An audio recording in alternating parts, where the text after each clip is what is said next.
Crónicas de espanto. Agárrense de sus asientos.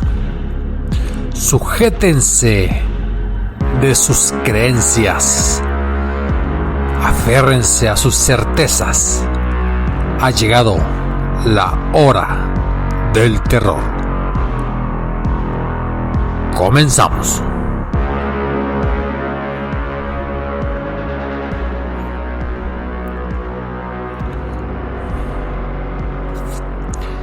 Y cerrando este ciclo de historias de aniversario, tendremos hoy historias recientes, historias que nuestros padres habrán escuchado en su juventud, o que si alguno ronda la edad que un servidor posee, seguramente pudieron haberse catalogado en cualquier hemeroteca al alcance de todos ustedes.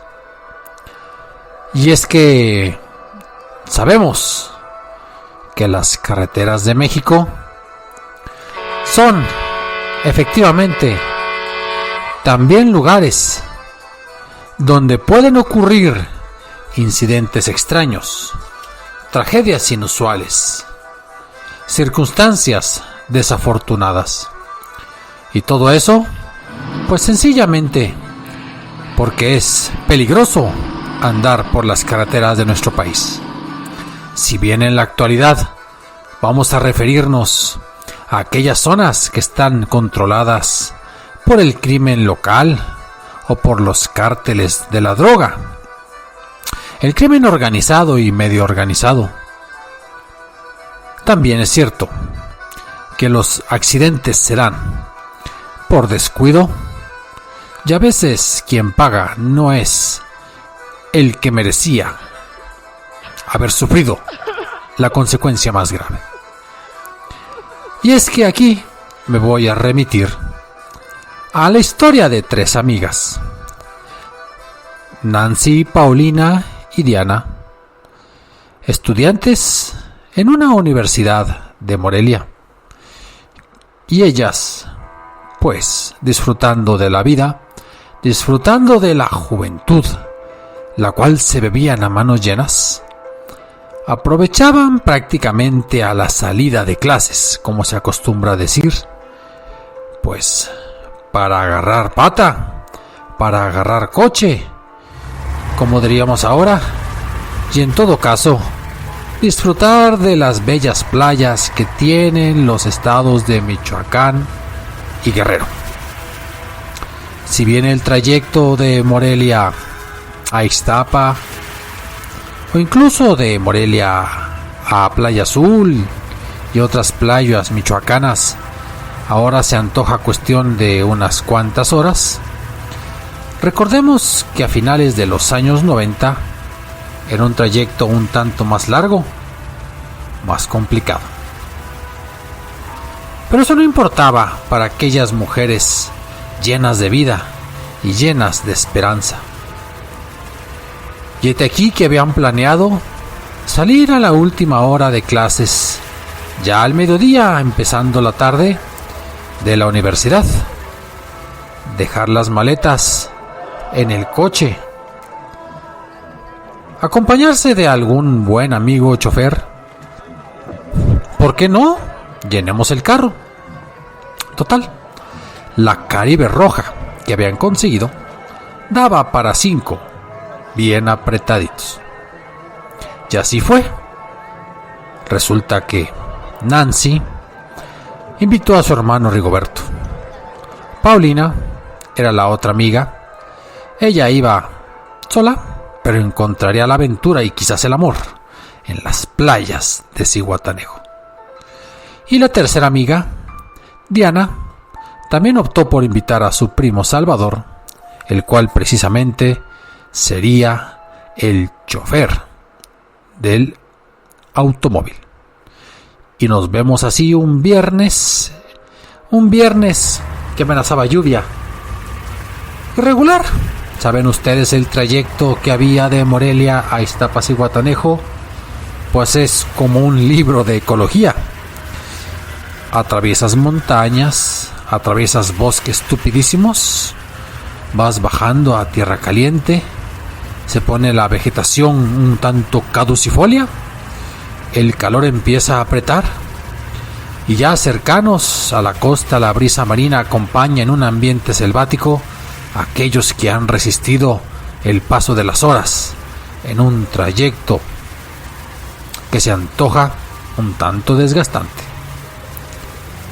Pero dejemos en este momento lo que a cualquiera le podría ocurrir. Resulta que las 3 amigas y sus 2 acompañantes pues no salieron tan a tiempo justo al finalizar la última hora de clases. Ya salían un poco tarde, pero eso no quitó los ánimos y entonces, ándale, que todos subieron a la Caribe, que iban lo más ligero que podían de equipaje, que por acomodo la más menudita, que era Nancy, iría en medio del asiento trasero, y se arrancan, disfrutando de la vista, recorriendo con la mirada y acompañando con algunos chistes y la música de moda que estaba en aquella época, con los tradicionales cassettes de cintas magnéticas, que eran el avituallamiento común para aquellos que les gustaba la música y que andaban en coche. Y pasaron las tardes, y siendo las vacaciones de verano, las noches se antojan lluviosas. Estamos en el mes de junio, y ya era la noche cerrada. Ya habían pasado el tramo principal, ya estaban en la última parte del recorrido. Ya habían separado la bifurcación del tramo que lleva por un lado al puerto de Lázaro Cárdenas y por otro lado el puerto de Zihuatanejo. Se antojaba el clima difícil, ya nadie platicaba, iban prácticamente todas semidormidas, y Salvador, el que era el chofer, solamente se había alternado un pequeño tramo con Rigoberto, el cual no se sentía muy confiado en manejar. Nada de la autopista que ahora existe y que lleva la mayor parte del recorrido. De hecho, ya habían salido, ya estaban casi en el estado de Guerrero, si no es que ya habían pasado lo que ahora es una caseta que se le llama la caseta Feliciano.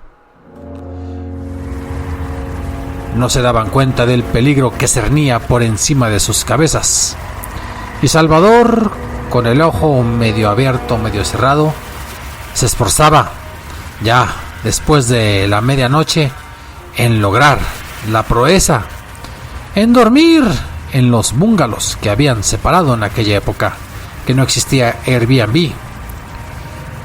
Ya lo que quería era descansar, poco aunque fuera.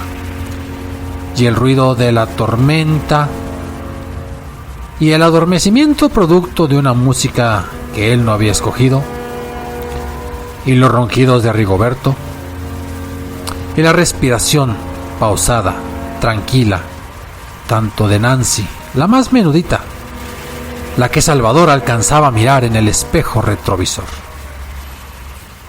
También Diana y Paulina irían en la parte trasera, por obvias razones. Era una Caribe y no cabían también los jóvenes. Los varones tendrían que ir adelante, que es lo que ocurría. Y así es que habían pasado el sector de Feliciano, donde ahora está la última caseta.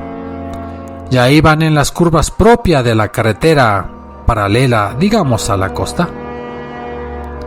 Y ocurrió que ya habían pasado el kilómetro 51. Llegaron a lo que era el puente del río La Unión.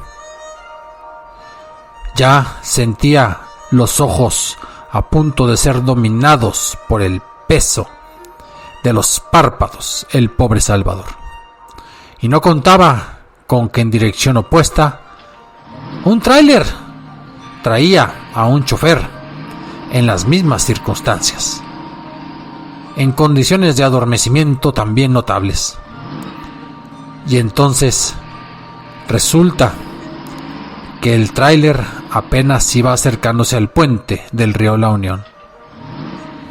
Ya estaba recorriendo la Caribe Roja la mayor parte del trayecto de ese puente.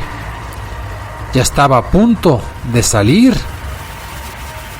casi terminando de recorrer por el puente del cauce del río, cuando de repente Salvador, un tanto dormido, pero él seguro de que iba en línea recta, solamente alcanza a ver enfrente de él un camión que empieza a pitar, y él no se daba cuenta si estaba en su carril o estaba invadiendo el carril contrario, cuando de pronto ocurre lo que nadie quiere.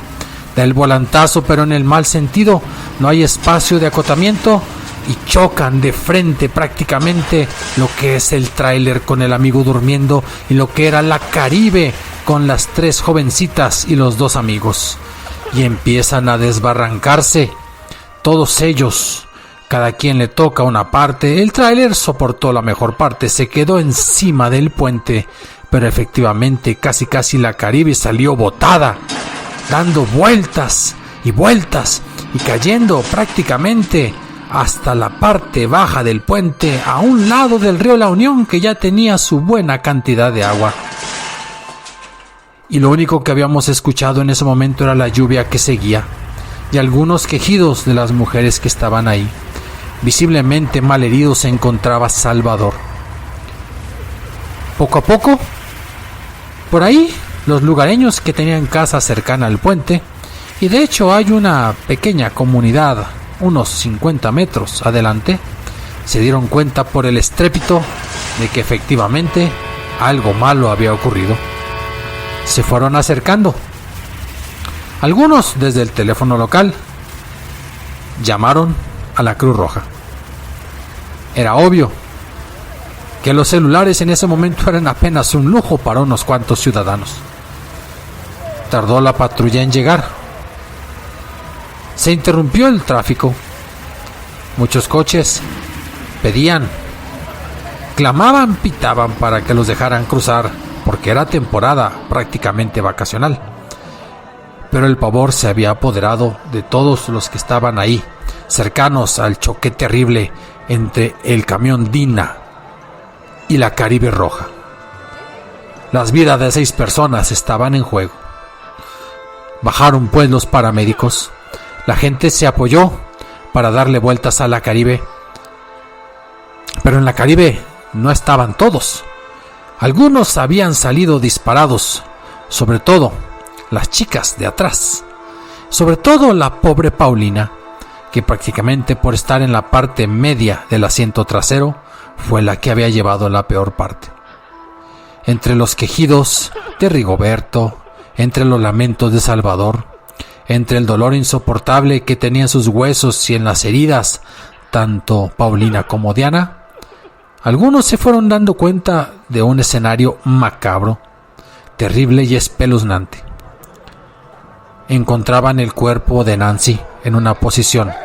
Efectivamente, había sido arrojada, prácticamente salió disparada del coche en algún momento del choque. No sabríamos decir porque no somos expertos en las leyes de la física. Pero lo peor de todo es que la posición de su cuerpo era una, y la cabeza y parte del cuello estaban más bien en forma perpendicular.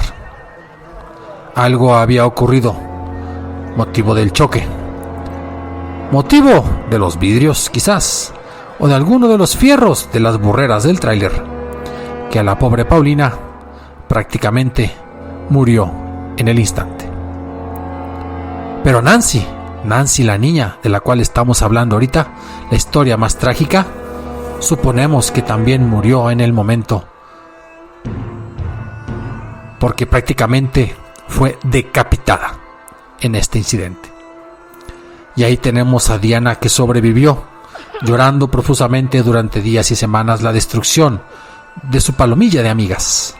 Y ahí tenemos las honras fúnebres y los comentarios que se hacían para la pobre de Paulina, y también el miedo y la compasión hacia Rigoberto por su hermana Nancy, que había muerto de la peor manera posible, decapitada producto de la física y de los estragos que había causado el accidente. Y el chofer, que también iba un tanto adormilado y somnoliento, sí tenía algunos golpes de importancia, pero fue el que se llevó la mejor parte, si me permiten decirlo. Ocurrió entonces que hechos los rituales fúnebres, las lamentaciones, los comentarios y la repetición de boca en boca del terrible accidente que había ocurrido en la llegada a Ixtapa o a Zihuatanejo por esa carretera maldita, empezaron a ocurrir cosas importantes, cosas que no se explicaban las demás personas. Y es que no había que esperar a que salieran del hospital tanto Diana como Rigoberto o Salvador, sino que poco a poco la gente dijo: no va a descansar en paz el alma de Nancy. No hubo tiempo de hacer una especie de duelo o una despedida adecuada de este planeta, de este mundo, de esta vida terrenal. Y entonces la vida siguió. Salieron del hospital. La carretera se liberó. La gente seguía y acudía de vacaciones, porque por avión era prohibitivo, y la mayoría agarraba coche y decía: vámonos para Ixtapa o lleguemos a Zihuatanejo. Los traileros recorrían también las rutas de noche, aprovechando para hacer más viajes.